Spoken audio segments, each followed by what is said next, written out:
तो हेलो बच्चों, कैसे हैं आप सभी लोग। उम्मीद करता हूं कि आप स्वस्थ और मस्त होंगे और अपनी पढ़ाई पूरे मन और लगन से कर रहे होंगे। तो बच्चों आइए, स्वागत है आप सभी का अपने इस प्यारे से चैनल आसिफ उर्दू हिंदी क्लासेज पर। तो कैसे हैं आप सभी, एक बार कमेंट करके आप ज़रूर बताएं कि भैया हम मस्त हैं और स्वस्थ हैं और अपनी पढ़ाई पूरे मन और लगन से कर रहे हैं। तो जैसा कि आप सभी जानते हैं, हमने पिछले वीडियो में चैप्टर 9 तक पढ़ा चुका है। आई होप कि आप सभी ने उसे पढ़ा होगा और रिवीजन करा होगा। बच्चों मैं पढ़ा दूँ बस यही ज़रूरी नहीं है, बच्चों आप उसे रिवीजन करें। अरे बच्चा वो भी बहुत ज़रूरी है, आप रिवीजन ज़रूर करें। अब खाना खा लोगे और टहलोगे नहीं, कुछ काम नहीं करोगे तो वो खाना पचेगा नहीं। वैसे ही पढ़ाई पढ़ लो तो उसे बचाओ, पढ़ो उसे अच्छे से, रिवीजन करो उसे, बार बार पढ़ो। कोई मैथ आपको नहीं बनता, एक बार में कोई मैथ अगर नहीं बनता है तो उसे एक बार नहीं 100 बार उसको बनाइए, देखिए कैसे नहीं बनता है, साला याद हो जाएगा वो। इतना मतलब बार प्रैक्टिस कीजिए पढ़ाई में बच्चों, प्रैक्टिस कीजिए। प्रैक्टिस से ही पढ़ाई आपको अच्छा लगेगा और आप अच्छे से आगे तक अपना लक्ष्य, जो भी आपका लक्ष्य है, मैट्रिक के बाद इंटर के बाद कितने लोग तो मैट्रिक के बाद ही अपने लक्ष्य को चुन लेते हैं, कितने लोग इंटर के बाद चुनते हैं। तो आप वहाँ पर जाने में सफल रहेंगे और अच्छे से आप जा सकेंगे। तो चलिए बिना वक्त को गवाए हम शुरू करते हैं। इससे पहले आप हमारे अगर चैनल पर नए हैं तो चैनल को सब्सक्राइब करें और बच्चों वीडियो को देखकर भागा मत जाएं, वीडियो को लाइक एंड ज़रूर करें और कैसा लगा वीडियो कमेंट करके ज़रूर बताएं। चलिए शुरू करते हैं। बहुत महत्वपूर्ण समय है हमारे पास, बस स्टूडेंट लाइफ में समय को नहीं गंवाना है। समय को गंवाना मतलब बच्चों अमृत से पैर धोना है, तो समय को आप नहीं गंवाइए, ठीक है। चलिए आज चैप्टर जो हम पढ़ेंगे, चैप्टर 10 पढ़ेंगे, ठीक है बच्चों। चैप्टर जो आज पढ़ेंगे चैप्टर 10 पढ़ेंगे। इससे पहले हमने 9 चैप्टर पढ़ चुका है, ठीक है बच्चों। इससे पहले हमने 9 चैप्टर पढ़ चुका है। चैप्टर का नाम है, बहुत ही बढ़िया चैप्टर है, इससे आप लोगों को बहुत कुछ सीख मिलेगा, ठीक है बच्चों। ईर्ष्या तू ना गई मेरे मन से।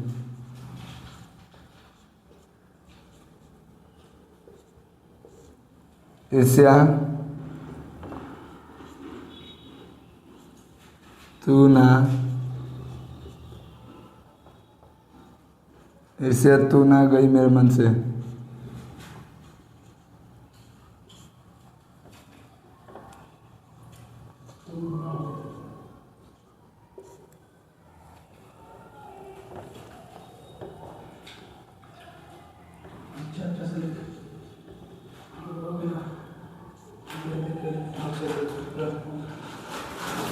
ठीक है बच्चों, चैप्टर का नाम क्या है? ईर्ष्या तू ना गई मेरे मन से। ईर्ष्या तू ना गई मेरे मन से। इसके लिखने वाले कौन है? मेरे कमेंट कीजिए जल्दी आप लोग। इसके लिखने वाले कौन है? इसके राइटर कौन है? रचनाकार बोले तो इसके लिखने वाले कौन है? रामधारी सिंह दिनकर। इसके लिखने वाले कौन है बच्चों? रामधारी सिंह दिनकर।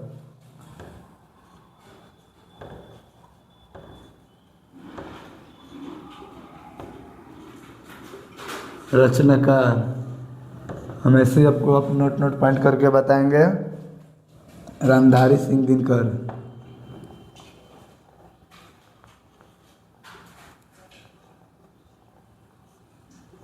रामधारी सिंह दिनकर।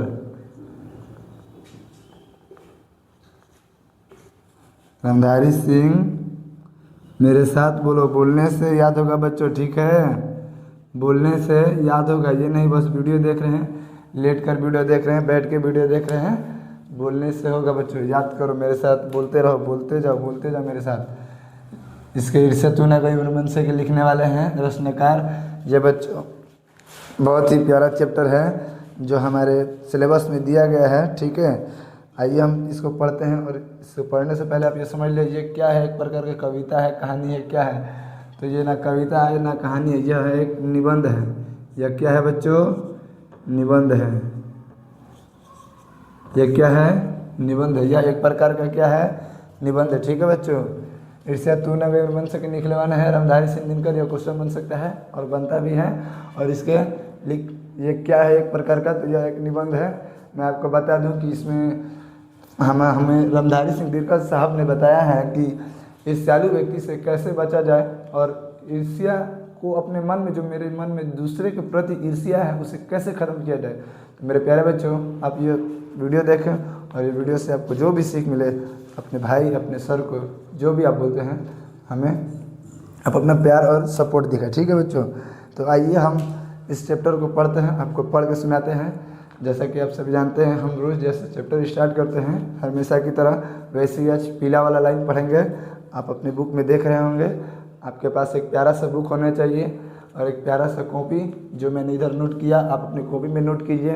आप ये असर में मत रहिए कि सर जब ऑब्जेक्टिव क्लास लाएंगे तभी हम ऑब्जेक्टिव पढ़ेंगे। नहीं बच्चों, हम इधर बता रहे हैं, हम बताएंगे आपको क्या नोट करना है, क्या नोट नहीं करना है, वो आप नोट करते चलिए। और जब हमारा ऑब्जेक्टिव का क्लास आएगा तब हम उसमें आपको बताएंगे, वो एक रिवीजन के तौर पे हो जाएगा। चलिए शुरू करते हैं। आपने अपना बुक निकाला होगा और उधर देखिए, रामधारी सिंह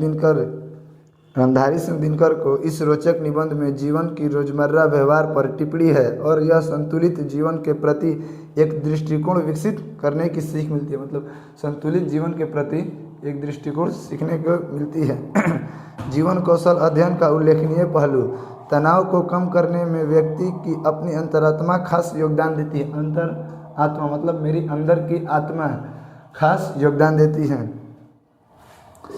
यह निबंध इस अंतरात्मा समझ के विकास करती है। शीर्षक रोचक है, पहली नज़र में पढ़ने का अंतरात्मा देती है। बिहार के यशस्वी साहित्यकार दिनकर की रचना संसार की विविध को भी समझने में पाठ सहमत है।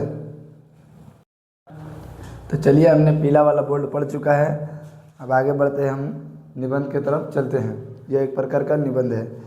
मेरे घर के दाहिने एक वकील रहते हैं।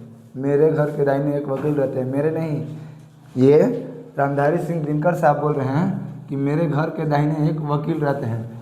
आप यह पॉइंट नोट कीजिएगा, किसके घर के सामने वकील रहते हैं, तो रामधारी सिंह दिनकर के सामने, घर के बगल में दाहिने वकील रहते हैं, जो खाने पीने से अच्छे हैं, दोस्तों को भी खूब खिलाते हैं और सभी सोसाइटियों में भी काफ़ी भाग लेते हैं। बाल बच्चों से भरा पूरा परिवार, नौकरी भी सुख देने वाली और पत्नी भी अत्यंत मृदुभाषिणीय है। भला एक सुखी मनुष्य को क्या चाहिए। बोल रहा है कि वो बहुत अच्छे खाते पीते खानदान के लगते हैं और उनके पास भी एक बहुत ही अच्छी पत्नी, सुंदर और सुशील पत्नी है और बाल बच्चे से भरा पूरा परिवार। एक सुखी मनुष्य को और क्या चाहिए इससे बढ़कर। मगर वे सुखी नहीं हैं। कौन? तो वकील साहब। उनके भीतर कौन सदा है, इसे मैं भाला भांति जानता हूँ। दरअसल उनके बगल में एक बीमा एजेंट है, उसके विभव की वृद्धि से वकील साहब का कलेजा चलते रहता है। किसके से वकील साहब का कलेजा चलता रहता है? तो बीमा एजेंट से वकील साहब का कलेजा चलता है। बीमा एजेंट से, आप लिखिए मेरे साथ, बीमा एजेंट से,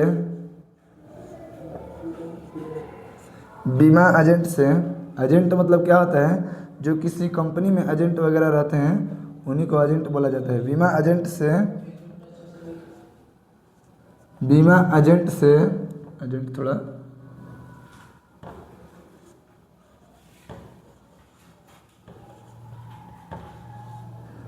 बीमा एजेंट से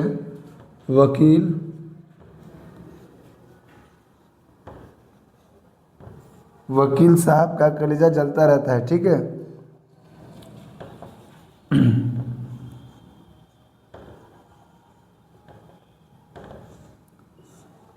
लिखने में दिक्कत हो रहा है, कोई बात नहीं। वकील साहब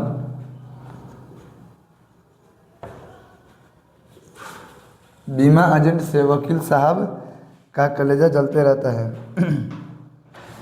वकील साहब का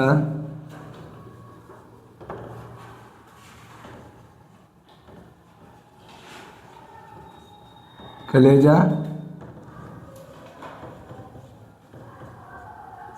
जलता है। मेरे साथ आप ये पॉइंट नोट कीजिए, बीमा एजेंट से वकील साहब का कलेजा जलता है। दरअसल उनके बगल में बीमा एजेंट रहता है, उनसे का कलेजा जलते रहता है। उनकी विभव में वृद्धि से वकील साहब का कलेजा जलते रहता है। वकील साहब को भगवान ने जो कुछ दे रखा है वह उनके लिए काफ़ी नहीं दिखता। बोल रहा है कि वकील साहब को जो भी भगवान ने दे रखा है उनके लिए वह काफ़ी नहीं दिखता। वे इस चिंता में भूने जा रहे हैं कि काश एजेंट की मोटर, उसकी मासिक आय और उसकी तड़क भड़क भी मेरे हुई होती। बोल रहा है एजेंट का मोटर कार एक है, गाड़ी है, मोटर बोल रहा है मोटर कार, और उसकी मासिक आय बोल रहा है कि उसका पैसा भी मेरे बैंक में आ जाए। बोल रहा है एकदम एजेंट का पैसा एकदम टाइम पे आता है, तो वैसे बोल रहा है कि मेरा भी पैसा एकदम वैसे टाइम पे आए और उसका भी पैसा आ जाए। देखिए ये ईर्ष्यालु व्यक्ति का एक पहचान है। आगे बढ़े और उसका तड़क भड़क भी मेरा हो जाए। तड़क भड़क बनाने के लिए थोड़ा मेहनत करना पड़ता है, अपने पर ध्यान देना पड़ता है। ईर्ष्या का यही अनोखा वरदान है। ईर्ष्या का यही अनोखा वरदान है। जिस मनुष्य के हृदय में ईर्ष्या घर बना लेती है वह उन चीज़ों से आनंद नहीं उठाता है जो उसके पास मौजूद है, बल्कि उन वस्तुओं से दुखी उठता है जो दूसरे के पास है। वह अपनी तुलना दूसरों के साथ करता है और इस तुलना के पक्ष में सभी अभाव उसके हृदय पर दांस मारते रहते हैं। दांस को इस दाग को भोगना कोई अच्छी बात नहीं है, मगर ईर्ष्यालु व्यक्ति करे भी तो क्या, आदत से लाचार होकर उसे यही वेदना भोगनी पड़ती है। एक उपवान को पाकर भगवान ने धन्यवाद देते हुए उनका आनंद नहीं लेना और बराबर इस चिंता में निमग्न रहना कि इससे बड़ी भी उपवान क्यों नहीं मिली, एक ऐसा दोष है जिससे ईर्ष्यालु व्यक्ति का चरित्र भी भयंकर हो उठता है। एक ऐसा दोष है जिससे ईर्ष्यालु व्यक्ति का चरित्र भी भयंकर हो उठता है। अपने अभाव पर दिन रात सोचते सोचते यह सृष्टि की प्रक्रिया को भूलकर विनाश में लग जाते हैं। सृष्टि की प्रक्रिया को भूलकर विनाश में लग जाते हैं और अपनी उन्नति के लिए उद्यम करना छोड़कर वह दूसरे को हानि पहुंचाने में अपना श्रेष्ठ कर्तव्य मानते हैं। मतलब खुद पे ध्यान नहीं देगा, अपने आप पर काम नहीं करेगा कि मैं पढ़ाई कर रहा हूँ तो मैं फेयर बनाऊँ, नोट्स बनाऊँ, और दूसरे को देखता है और सर उसका फेयर बहुत बढ़िया है यार, चलो उसका फेयर फाड़ देता हूँ। ये कितने बच्चों का ये मानसिक होता है, बड़ी बढ़िया फेयर होना चाहिए, लाइन बाई लाइन सब चीज़ लिखा हुआ था। कहाँ पढ़ता था ये? कहीं से पढ़ने से नहीं होगा, खुद से पढ़ने से होगा। खुद पर वक्त देना चाहिए। आप विश्व के आइंस्टीन से पढ़ लीजिए और आप मैथ जो भी होते हैं, मतलब जो भी जिस चीज़ में एक्सपर्ट हैं आप उससे पढ़िए। अगर आप उस चीज़ को रिवीजन नहीं कीजिएगा तो आप भूल जाइएगा। इसीलिए रिवीजन करते रहिए। हम भी जो पढ़ा रहे हैं आप उसे रिवीजन कीजिए, आपको ज़रूर याद होगा। भूल कर विनाश में लग जाता है और दूसरे को हानि पहुंचाने में ही वो अपना कर्तव्य श्रेष्ठ मानता है। मतलब वो सोचता है कि एक हानि पहुंचाएंगे तो फिर ठीक है, बहुत आगे में बढ़ रहा है, पीछे में इसको खींचो, कोई सोचता है। ईर्ष्या की बड़ी बेटी का नाम निंदा है। ये पॉइंट नोट कीजिए। ईर्ष्या की बड़ी बेटी का नाम क्या है?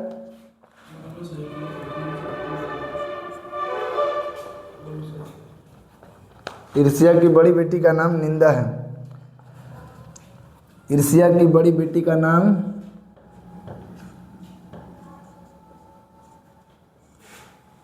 ईर्ष्या की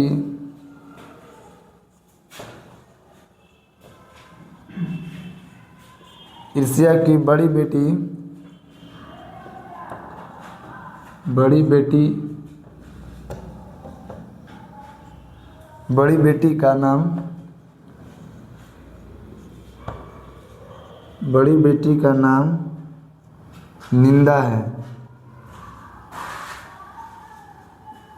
पूछेगा ईर्ष्या की बड़ी बेटी का नाम क्या है, तो बोलिए सर ईर्ष्या की बड़ी बेटी का नाम निंदा है। जो ईर्ष्यालु व्यक्ति होते हैं वह बुरे किस्म के निंदक होते हैं। मतलब जो ईर्ष्यालु व्यक्ति होते हैं, जो दूसरे के देख के जलते रहते हैं, वो बहुत ही बड़े किस्म के निंदक होते हैं। दूसरे को निंदा वह इसलिए करते हैं कि इस प्रकार दूसरे लोग जनता अथवा मित्रों के आंखों से गिर जाएं। मतलब दूसरे के आगे हम पढ़ते फिर समझाएंगे।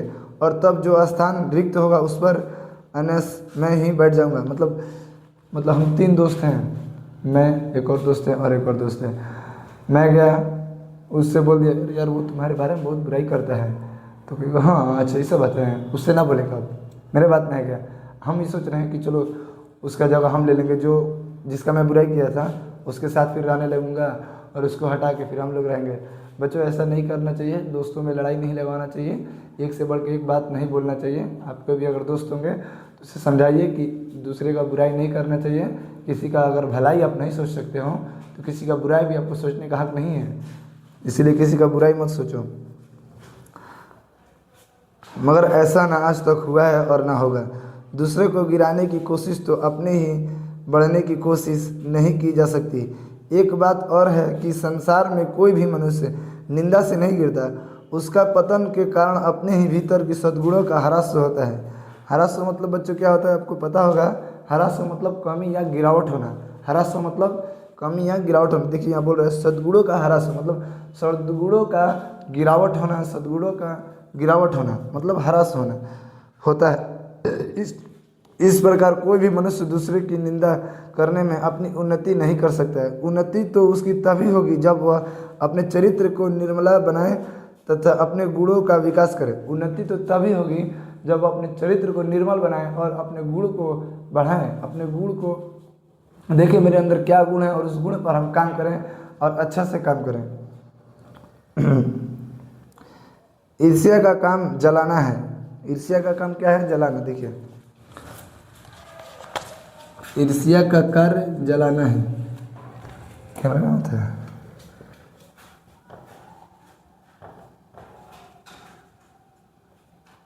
ईर्ष्या का कार्य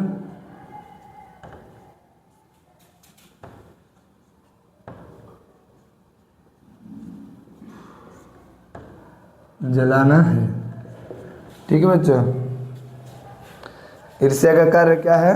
जलाना। मगर सबसे पहले वह उसी को जलाती है जिसके हृदय में उसका जन्म होता है। ईर्ष्या का काम क्या है? तो जलाना। यहीं पर लिख देते हैं, ब्लैक से लिख देते हैं, आपको समझ में आना चाहिए। पहले उसी को जलाती है, इसी से लिखते हैं जी, ब्लैक हो जाएगा तो अच्छा नहीं लगेगा। देखिए पहले उसी को जलाती है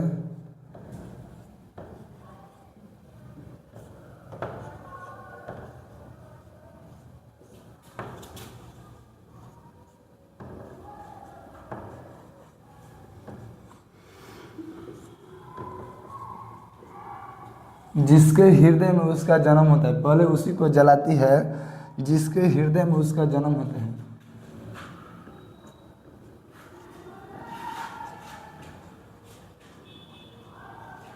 हृदय मतलब अंदर का जो दिल होता है, हार्ट होता है, उसी को हृदय बोला जा रहा है। जिसके हृदय में जन्म होता है, जिसके हृदय में जन्म लेती है, बोल सकते हैं जन्म लेती है, जन्म लेती है। अगर थोड़ा राइटिंग से इशू होगा तो आप, मैं बोल रहा हूँ लिखने के साथ साथ मैं बोल भी रहा हूँ, आप मेरे बोलने से आप अपने कॉपी में नोट कर सकते हैं। चले आते हैं उस जिसके हृदय में वह जन्म लेती है, सबसे पहले उसी को जलाती है। आप भी ऐसे बहुत से लोगों को जानते होंगे जो ईर्ष्या और द्वेषों की साकार मृत्यु हैं, जो बराबर इस फिक्र में ही रहते हैं कहाँ सुनने वाले मिले कि अपने दिल का गुब्बारा निकालने का मौका मिले। स्रोतों मिलते ही उनका ग्रामोफोन बजने लगता है और वे बड़ी ही होशियारी से एक एक कांड इस ढंग से सुनते हैं मानो कि विश्व कल्याण को छोड़कर उनका और कोई ध्यान नहीं है। ध्यान मतलब ध्यान से सुनना, ध्यान करना वो नहीं होता है कि ध्यान मतलब एक होता है जो लोग करते हैं वो ध्यान कहलाता है। ये ध्यान नहीं है। मतलब ध्यान से कोई की चुगली नहीं, देखो चुगली कोई करता है तो ध्यान सुनता है, कहा कर रहा है मेरे बारे में, ये सब मतलब ऐसे वाला ध्यान, ये वाला ध्यान। मगर ज़रा उनके अपने इतिहास को भी देखिए अपने और समझने की कोशिश कीजिए कि जब से उन्हें एक सुकर्मा का आरंभ किया है तब से वे अपने क्षेत्र में आगे बढ़े हैं या पीछे हटे हैं। मतलब बोल रहा है ये सब जो स्टार्ट किया होगा चुगली, एक दूसरे के बारे में, एक दूसरे के प्रति जलन ईर्ष्या रखना, एक बार सोच के देखो कि वो आगे की तरफ बढ़ा है? नहीं बढ़ा होगा। दूसरे के बारे में आप बुराई करोगे तो तुम्हारा खुद भलाई हो जाएगा। इसीलिए दूसरे का बुराई नहीं सोचना चाहिए और अच्छा से रहिए, दूसरे के बारे में बुराई नहीं कीजिए, अपने आप पर ध्यान दीजिए और आगे की तरफ चलते रहिए, अपने लक्ष्य को प्राप्त करने की कोशिश कीजिए। बोलते हैं ना कि जिन खान सर का एक बहुत ही प्यारा लाइन है कि ज़िंदगी को भुला के जिया तो क्या जिया, है दम तुझ में तो उसे पा कर दिखा। अगर कहीं लिखे हैं कामयाबी तो तुम उसे पा कर दिखाओ। मतलब बोल रहे सर कि ज़िंदगी को जिया तो क्या जिया, है दम तुझ में तो उसे पा कर दिखा। अपने मेहनत से, अपने लगन से, अपने मनोर और लगन से अच्छा काम करके दिखा उसे। आइए आगे बढ़ते हैं। एक इंग्लैंड से सुनते हैं यहाँ भी कि अगर वो निंदा करने में समय और शक्ति का अपव्यय नहीं करते तो आज उनका स्थान कहीं कहाँ होता। चिंता के लोग चिता कहते हैं। देखिए बच्चों, ये पॉइंट नोट कीजिए आप, चिंता को लोग चिता कहते हैं। मेरे यार उल्टा भी तो भाई।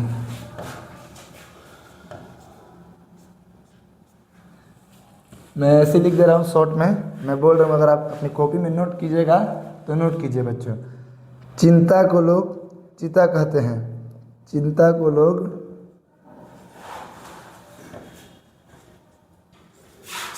लोग बस ऐसे ही कर दे रहा हूँ, चिता कहते हैं। चिता कहते हैं।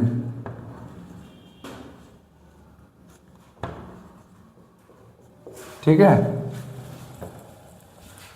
चिंता को लोग चिता कहते हैं। ठीक है, जिसे किसी प्रचंड चिंता ने पकड़ लिया उस बेचारे की ज़िंदगी ही खराब हो जाती है। मतलब कोई चिंता में वो रहता है तो उस बेचारे की ज़िंदगी ही खराब हो जाती है बच्चों। किंतु ईर्ष्या शायद चिंता से भी बदतर चीज़ है। ईर्ष्या बोल रहा है चिंता से भी बदतर चीज़। चिंता मतलब क्या, अपने आप सोचने की यार मैं सक्सेस हो जाऊँगा ना, चिंता ये हुआ। और ईर्ष्या हुआ वो साला बहुत आगे नहीं बोला था, कोई से कर पीछे कर दे, कैसे होकर बारे में कुछ बुराई कर दे लोगों से, हमको ठंडक मिले दिल को। ये हो गया चिंता, अपने आप पर सोचना। और ईर्ष्या दूसरे के प्रति जलन रखना, दूसरे को बारे में भला भांति कहना। क्योंकि वह मनुष्य की मौलिक गुण को ही नहीं कुटुंती बना डालती है। मृत्यु शायद फिर भी श्रेष्ठ है बनिस्बत इसके कि हमें अपने गुणों को कूटनीत बनाकर जीना पड़े। चिंता दुग्ध मनुष्य समय की दिया एक पात्र है, किंतु ईर्ष्या से जला भुना आदमी जहर की एक चलती फिरती गठरी के समान है, जो हर जगह वायु को दूषित करते फिरते चलता है। मतलब जो ईर्ष्यालु व्यक्ति होता है यह एक जहर की पुड़िया के समान है, जो चलते फिरते एक गठरी के समान होता है, जो वायु में, समाज में एक गंदा माहौल फैलाता है। मतलब समाज में एक गंदा माहौल फैलाएगा और वह एक जहर की पुड़िया के बराबर है, चलता फिरता गेठरी के बराबर है।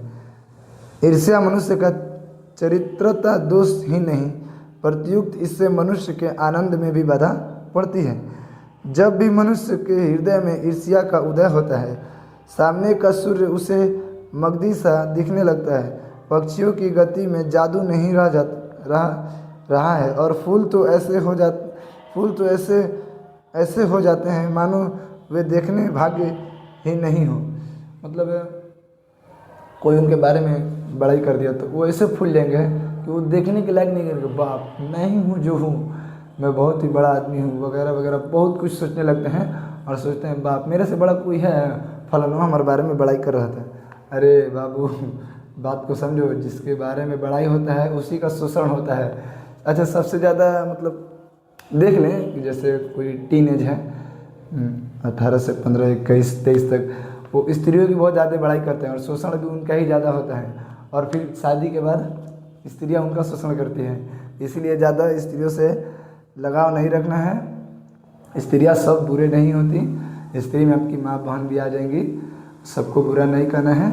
उस तरह हमको टॉपिक में जाना नहीं, छोड़ हटाओ, हम आगे आते हैं अपने चैप्टर में आते हैं, उससे हम लोग को क्या लेना देना है ना। चलो आगे आते हैं। आप कहेंगे कि निंदा का बाण से अपने प्रतिद्वंदियों से बोध कर हंसने में एक आनंद है।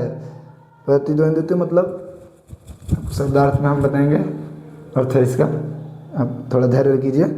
बोध कर हंसने में एक आनंद है, और यह आनंद ईर्ष्यालु व्यक्ति का सबसे बड़ा पुरस्कार है। मगर यह हंसी मनुष्य की नहीं, राक्षस की हंसी होती है, राक्षस की हंसी होती है। और आनंद भी दैत्य का आनंद होता है। मतलब जो हंस रहा है व्यक्ति, ईर्ष्यालु व्यक्ति अगर हंस रहा है तो हंसी उसकी नहीं है, वो हंसी राक्षस की है। और वो आनंद जो ले रहा है वो उसका आनंद नहीं है, वो दैत्य का आनंद है। दैत्य एक राक्षस है। ईर्ष्या का संबंध प्रतिद्वंदियों से होता है। ईर्ष्या का संबंध प्रतिद्वंदियों से होता है। यहीं पर लिखते हैं, अब आगे जगह नहीं है। ईर्ष्या का संबंध प्रतिद्वंदियों से होता है। ईर्ष्या बस संबंध लिख के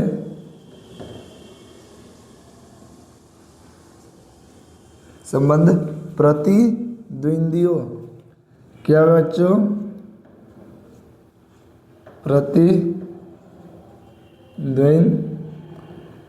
द्वंद्वियों। अगर हैंडराइटिंग में कोई दिक्कत हो रहा होगा, आपके पास आपका प्यारा सा नोटबुक है, आप उसमें से देखकर नोट कर सकते हैं, प्रतिद्वंद्वियों, ठीक है।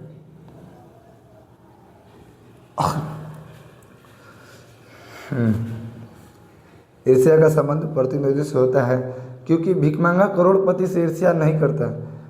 अब ये देखिए, ये भी बात बहुत ही अच्छा लाइन है, लेखक ने लिखा है, हमारे लेखक हैं रामधारी सिंह दिनकर, कि जो व्यक्ति होता है जो भिखारी है जैसे, और करोड़पति मान लीजिए एलोन मस्क, अंबानी, अडानी वगैरह, भिखारी अंबानी अडानी से कभी मतलब ईर्ष्या नहीं रहेगा, वो उनसे नहीं जलेगा। ईर्ष्या भी एक बच्चों अनोखा वरदान है, बोला है ना, ईर्ष्या एक अनोखा वरदान है। अपने बराबरी में ईर्ष्या लोग करते हैं। मतलब मैं हूँ, मेरा दोस्त है, हम लोग 10th क्लास में हैं, जितने में भी हों, 12th में हो वगैरह में हो, तो हम लोग उसी को देख के मतलब ईर्ष्या जलेंगे, ना कि ग्रेजुएशन वाले को, ना कि बीएड वालों को, ना ही बीएससी वाले को, ना ही नर्सिंग वाले को, हम उन्हीं को देख के जलेंगे। हम अपने उच्च लेवल के आदमी से हम ईर्ष्या कर ही नहीं सकते हैं। और किसी की औकात अगर आपको पता करना हो, ये बहुत ही प्यारा लाइन है, एक सर का लाइन है, किसी की औकात अगर आपको पता करना है तो पहले पता कीजिए उसका दुश्मन कौन है। अगर जिसका दुश्मन जितना बड़ा हो उसका औकात उतना बड़ा होगा, और जिसका दुश्मन जितना छोटा हो उसका औकात उतना छोटा होगा। कभी भी दुश्मनी औकात देख के की जाती है, दोस्ती तो दिल से होता है। आगे आगे आते हैं। यह एक ऐसा बात है जो ईर्ष्या के पक्ष में भी पड़ सकती है, क्योंकि प्रतिद्वंदियों से भी मनुष्य का विकास होता है। किंतु अगर आप संसार व्यापी सुयापी चाहते हैं, और संसार व्यापी सुयापी चाहते हैं, तो आप रसले की माता अनुसार शायद नेपोलियन के स्पर्ध करेंगे। मगर याद रखिए कि नेपोलियन भी सीजर से स्पर्ध किया था। स्पर्ध मतलब संघर्ष किया था, और सीजर सिकंदर से तथा सिकंदर हर्युलिक्स से किया, जिस हर्युलिक्स के बारे में इतिहासकारों का यह मत है कि वह कभी पैदा ही नहीं हुआ है। अरे यार, ये क्या बात हो गया। मतलब नेपोलियन सिकंदर हर्युलिक्स से, और हर्युलिक्स के बारे में आता है कि हर्युलिक्स कभी पैदा ही नहीं हुआ, ठीक है।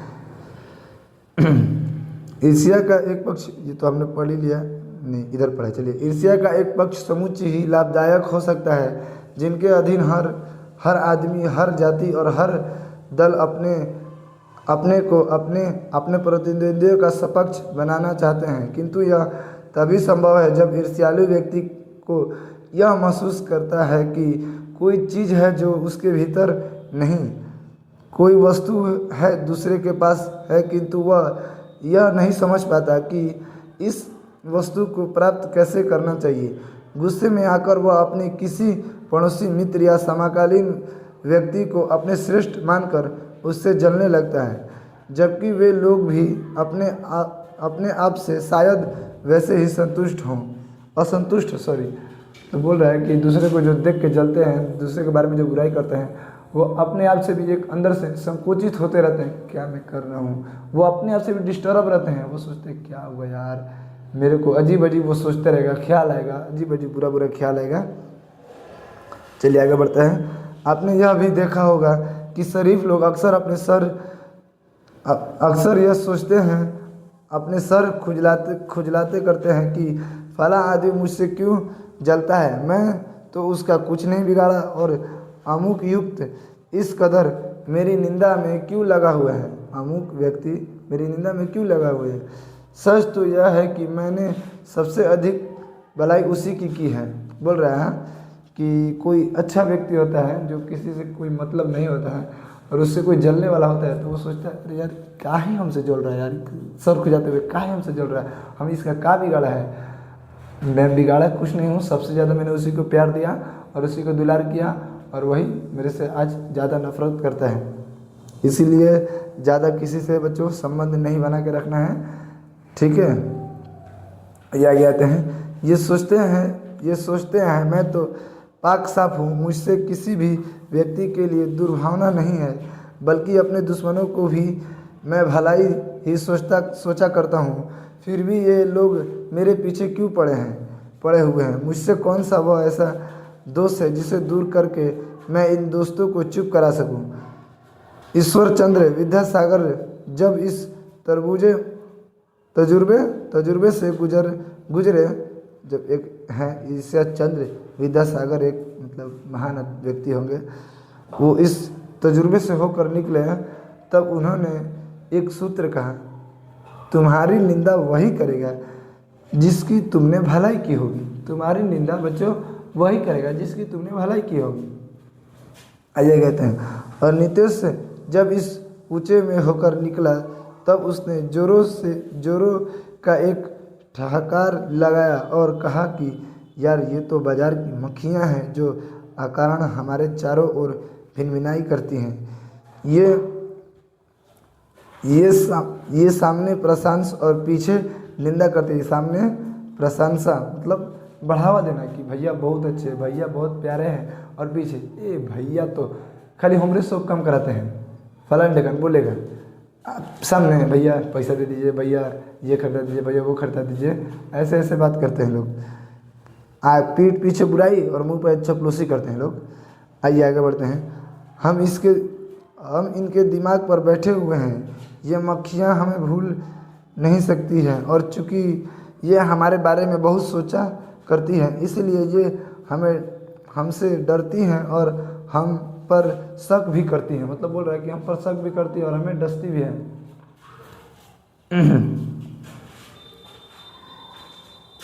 चलिए आगे बढ़ते हैं। आगे वाला पैराग्राफ क्या बोलता है। ये मक्खियाँ हमें सज़ा देती हैं, हमारे गुणों के लिए ऐब को तो ये माफ़ कर देती है, क्योंकि बड़े को ऐब को माफ़ करने में भी एक शान है, जिस शान का स्वाद लेने को ये मक्खियाँ तरसती हैं। मतलब अपने से जो कोई बड़ा है, बड़ा व्यक्ति है, मतलब मेरे बड़ा भैया है, मेरे पापा वगैरह हैं, अंकल हैं, और वो कोई गलती कर देते हैं मेरे सामने तो उनकी गलतियों को हम माफ़ कर देंगे।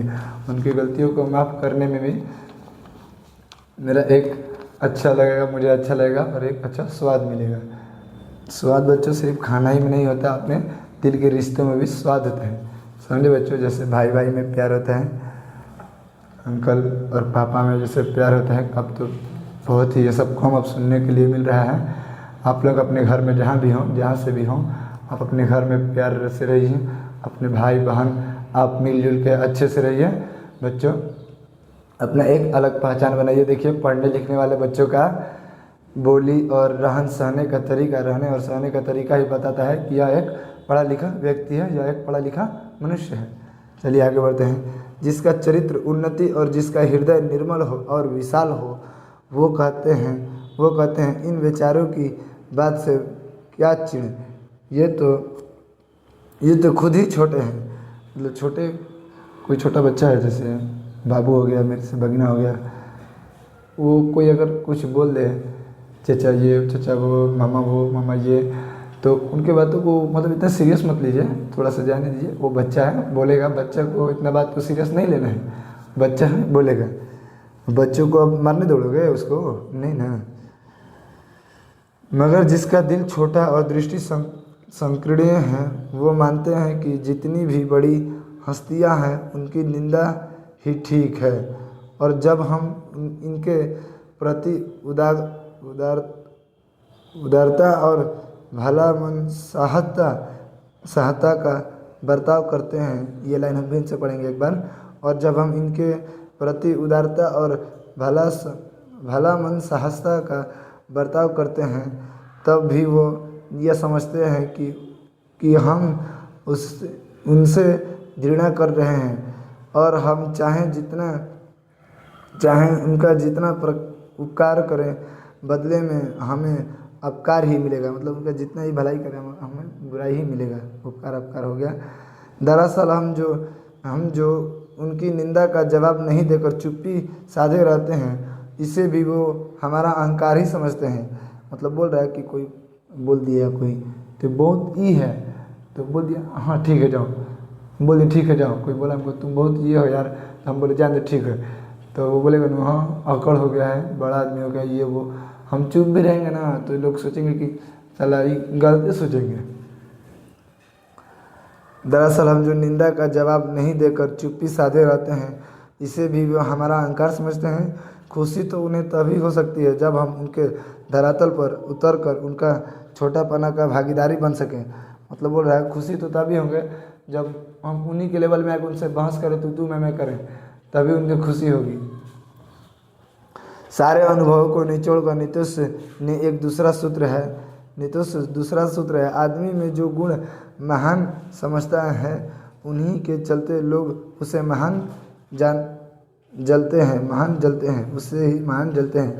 मतलब बोल रहा है कि मनुष्य बड़ा नहीं होता, मनुष्य का तारीफ नहीं होता, मनुष्य के गुण बड़े होते हैं और मनुष्य के गुणों की तारीफ होती है। तो इसीलिए बच्चों अपने गुण को बढ़ाओ और अपने तारीफ सुनने का मौका पाओ। झूठों वाला तारीफ नहीं, गुब्बारा दिल से फुलाने वाला काम नहीं, दिल का गुब्बारा। तो ईर्ष्यालु लोग से बचने का क्या उपाय है? नीतीश से कहता है कि बाजार की मक्खियों को छोड़कर एकांत की ओर भागो। जो कुछ भी अमर तथा महान है उनकी रचना और निर्माण बाजार तथा सुयास में दूर रहकर किया जाता है। जो लोग नए मूल्य का निर्माण करने वाले हैं वो बाजार में नहीं बसते, वो शहरत के पास भी नहीं रहते हैं। जहाँ बाजार की मक्खियाँ नहीं भिनभिनाती वहाँ जाकर एकांत है। मतलब बाजार की मक्खियाँ जहाँ मतलब ये जो लोग हैं, ये जो समाज है बोलने वाला, वो इसमें रहकर नहीं तैयारी करते हैं, मतलब पढ़ते हैं। जो भी अपना सफल लोग होते हैं उनका एक अलग ही पहचान होता है, वो अलग जाकर अपना पढ़ाई लिखाई करते हैं और एकांत में वो अपनी तैयारी करते हैं, फिर आते हैं लोगों के बीच सफल होकर। चलिए आगे बढ़ते हैं। ये तो हुआ ईर्ष्यालु लोग से बचने का उपाय, किंतु ईर्ष्या से आदमी कैसे बच सकता है? ईर्ष्यालु लोग तो समाज में है, ईर्ष्या अपने दिल में है, अपने अंदर बैठा है। ईर्ष्यालु लोग से तो बच जाएंगे, लेकिन अपने जो दिल में है, जो अंदर बैठा है, उससे बचने में थोड़ा मुश्किलात होगी। आइए समझते हैं ईर्ष्या से बचने का मानसिक अनुशासन। ईर्ष्या से बचने का उपाय मानसिक अनुशासन। मानसिक रूप से आप ताकतवर रहिए और शरीर से भी ताकतवर रहिए, आप तभी ईर्ष्या से बच पाएंगे। देखिए बच्चों, कहा जाता है अगर कोई युद्ध जीतना है तो मानसिक मेंटलिटी और इंस्टेंट पावर के भी अंदर की पावर मजबूत रखो, शारीरिक और मानसिक शक्ति दोनों बढ़ाओ। जो व्यक्ति ईर्ष्यालु स्वभाव का है उसे फालतू बातों के बारे में सोचने की आदत छोड़ देनी चाहिए। जो ईर्ष्यालु व्यक्ति हैं, जो फालतू की बातें सोचते हैं, उन्हें फालतू की बातें सोचना छोड़ देना चाहिए। उससे यह भी पता लगना चाहिए कि जिस अभाव के कारण वह ईर्ष्यालु बन गया है उसकी प्रीति रचनाकार तरीका क्या है। जिस दिन उसके भीतर यह जिज्ञासा जागेगी उस दिन वह ईर्ष्या करना कम कर देगी। मतलब बोल रहा है जिस दिन वो सोच लेगा कि मैं इस चीज़ को लेकर ज़्यादा परेशान रहता हूँ, इस चीज़ से मैं ज़्यादा परेशान रहता हूँ, तो वो इसको छोड़ देगा। तो बच्चों आइए, चैप्टर ख़त्म हुआ, हम आगे बढ़ते हैं और जो हमने नोट पॉइंट लिखा है ऊपर, हमने एक बार और समझ लेते हैं, हम उसे एक बार और समझ लेते हैं ताकि हमारा रिवीजन भी हो जाए और बच्चों ऑब्जेक्टिव के तौर पे एक अच्छा भी हो जाए। ठीक है, तो आइए पढ़ते हैं। चैप्टर 10 था, हमने चैप्टर 10 पढ़ा। चैप्टर 10 का नाम क्या था? ईर्ष्या तू ना गई मेरे मन से, ईर्ष्या तू ना गई मेरे मन से। इसके रचनाकार कौन है? इसके रचनाकार कौन है? तो रामधारी सिंह दिनकर। इसके रचनाकार कौन है? रामधारी सिंह दिनकर। यह एक प्रकार का निबंध है, ईर्ष्या तू ना गई मेरे मन से। बच्चों पूछेगा क्या है, तो एक प्रकार का निबंध है। बीमा एजेंट से वकील साहब का कलेजा जलते रहता है। क्वेश्चन बन सकता है किससे वकील साहब का कलेजा जलता है? तो बीमा एजेंट से वकील साहब का कलेजा जलते रहता है। ईर्ष्या की बड़ी बेटी का नाम निंदा है। ईर्ष्या की बड़ी बेटी का नाम निंदा है और निंदक व्यक्ति की पहचान होती है, ईर्ष्यालु व्यक्ति की पहचान होती है। ईर्ष्या का कार्य जलाना है। ईर्ष्या का कार्य क्या है बच्चों? ईर्ष्या का कार्य क्या है? जलाना है। सबसे पहले उसी को जलाती है जिसके हृदय में उसका जन्म होता है। सबसे पहले उसी को जलाती है जिसके हृदय में उसका जन्म होता है। किसका जन्म होता है बच्चों? तो ईर्ष्या का जिसके हृदय में जन्म होता है वो सबसे पहले उसी को जलाती है। चिंता को लोग क्या कहते हैं? चिता। बच्चों देखो, चिंता और चिता में सिर्फ बिंदु का फर्क है। ज़्यादा चिंता नहीं करना चाहिए किसी भी टॉपिक को लेकर, टॉपिक पर ज़्यादा चिंता नहीं करना चाहिए, उस टॉपिक को बल्कि कम करना चाहिए। चिंता को लोग चिता कहते हैं, ज़्यादा चिंता नहीं कीजिए, नहीं तो आपको चिता तक जाने में समय नहीं लगेगा। ईर्ष्या का संबंध प्रतिद्वंद्वित्व से है। बच्चों ईर्ष्या का संबंध प्रतिद्वंद्वित्व से है। हमने एक चीज़ भूल गया, इसके लिए हम क्षमा चाहते हैं, आपको हम पढ़ा देते हैं। आज हमने शब्दार्थ नहीं पढ़ा बच्चों। शब्दार्थ हम देखिए पढ़ लेते हैं, आपके पास होगा शब्दार्थ। आइए आप हम शब्दार्थ समझ लेते हैं। ह्रास मतलब बच्चों क्या होता है? गिरावट या कमी। हमने आपको बताया ह्रास मतलब कमी होता है, गिरावट होता है। ग्रामोफोन मतलब रेल कार्ड प्लेयर, शब्द ध्वनि का टेप करने पुनः सुनने वाला यंत्र। मतलब पहले ग्रामोफोन ही चलता था। ध्यान मतलब लक्ष्य। ध्यान मतलब लक्ष्य। सुकर्म मतलब अच्छा काम। सुकर्म मतलब अच्छा काम, मतलब सुकर्म, अच्छा काम करो। बदतर मतलब खराब, बहुत ही बदतर लड़का है, बहुत ही खराब लड़का है, यह होता है। बनिस्बत मतलब बजाय या अलावा। बनिस्बत मतलब बजाय या अलावा। प्रतिद्वंद्वियों मतलब विपक्ष, मुकाबला करने वाला। मैंने आपको बताया प्रतिद्वंद्वियों का मतलब मैं आपको बताऊंगा। विपक्ष, मुकाबला करने वाला। विपक्ष, मुकाबला करने वाला। विपक्ष, कैमरा में आ रहा है दोस्तों? विपक्षी,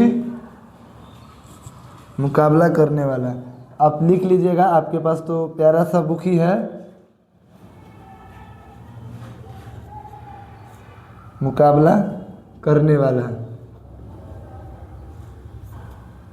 मुकाबला करने वाला। विपक्षी मत प्रतिद्वंद्वित्व मतलब विपक्षी, मुकाबला करने वाला।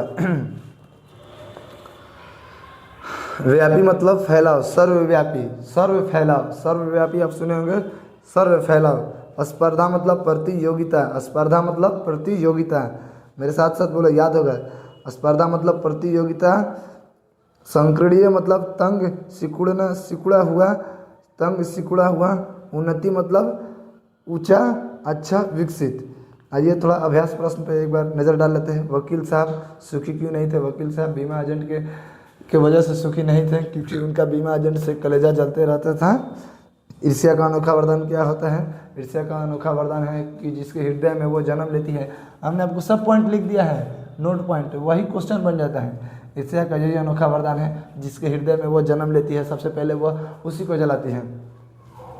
ईर्ष्या की बड़ी बेटी किसे और क्यों कहा जाता है? ईर्ष्या की बड़ी बेटी निंदा को कहा जाता है, क्योंकि जो लोग बुरे किस्म के निंदक, सॉरी ये नहीं है, कहा गया ईर्ष्या की बड़ी बेटी का नाम, ईर्ष्या की बड़ी बेटी का नाम निंदा है। जो लोग ज़्यादा किस्म के निंदक होते हैं वही ईर्ष्यालु व्यक्ति होते हैं, क्योंकि वही ईर्ष्यालु व्यक्ति होते हैं। ईर्ष्या से बचने का क्या उपाय है? ईर्ष्या से बचने का यही उपाय है कि हम उस समाज से दूर रहें जहाँ हमारे बारे में कोई बुराई करता है। ईर्ष्या से बचें और अपने मानसिक ताकत को बढ़ाएं ईर्ष्या से बचने के लिए। ईर्ष्या का लाभदायक पक्ष में क्या हो सकता है? ईर्ष्या के लाभदायक पक्ष में यही होगा कि हम किसी के बारे में, लाभ ही के बारे में सोचें, हानि ना सोचें। चलिए ये चैप्टर आज समाप्त हुआ। तो कैसा लगा ये वीडियो आप हमें ज़रूर कमेंट करके बताएं। अगर आप हमें लाइक नहीं किए हैं अभी तक तो क्या कर रहे हो? आप लाइक ज़रूर करें एंड सब्सक्राइब ज़रूर करें और इस वीडियो को शेयर ज़रूर करें। आप बच्चों वो दोस्त बनिए, बच्चों आप वह दोस्त बनिए जो वीडियो शेयर करता है, आपको पढ़ाई लिखाई का वीडियो भेजता है। आप वह दोस्त मत बनिए जो आपको जो आप उसे रील भेजिए, आप उसे अन्यथा वीडियो भेजते रहिए दिन भर इंस्टाग्राम, यूट्यूब वगैरह पर। आप अपना टाइम बर्बाद मत कीजिए। अगर यूट्यूब ही आपको चलाना है, आपको मोबाइल ही चलाना है, तो कुछ नए नए चीज़ों का आविष्कार करना देख लीजिए। मैन्युफैक्चरिंग कैसे होता है, कुछ चीज़ कैसे बनता है, कोई चीज़ बनाने को सीख लीजिए। अच्छा स्किल होता है, स्किल डेवलप होता है। ऐसे आपको मोबाइल ही ना चलाना है तो आप मोबाइल चलाइए, लेकिन उससे आप लाभ उठाइए। चलिए आज की लेक्चर आपको बहुत ही बढ़िया लगा होगा। कैसा लगा आप कमेंट करें और इस वीडियो को आप ज़्यादा से ज़्यादा शेयर करें। आपके पास आप अगर नोट नहीं किए हैं तो आप नोट कर लीजिए, या आप स्क्रीनशॉट ले लीजिए एक बार, ये जितना भी पॉइंट है आप एक बार स्क्रीनशॉट ले लीजिए। चलिए, आई होप कि आपने स्क्रीनशॉट ले लिया होगा और अपने दोस्तों तक यह वीडियो ज़रूर पहुंचाएं। तो चलिए, आज के लिए इतना काफ़ी है। अगर कोई इस चैप्टर से डाउट हो तो आप हमें कमेंट जरूर करें कि भैया यह डाउट है या कोई क्वेश्चन फंस गया है, आप उससे बता दीजिए। तो चलिए बच्चों, चलते हैं, मिलते हैं अगली क्लास में।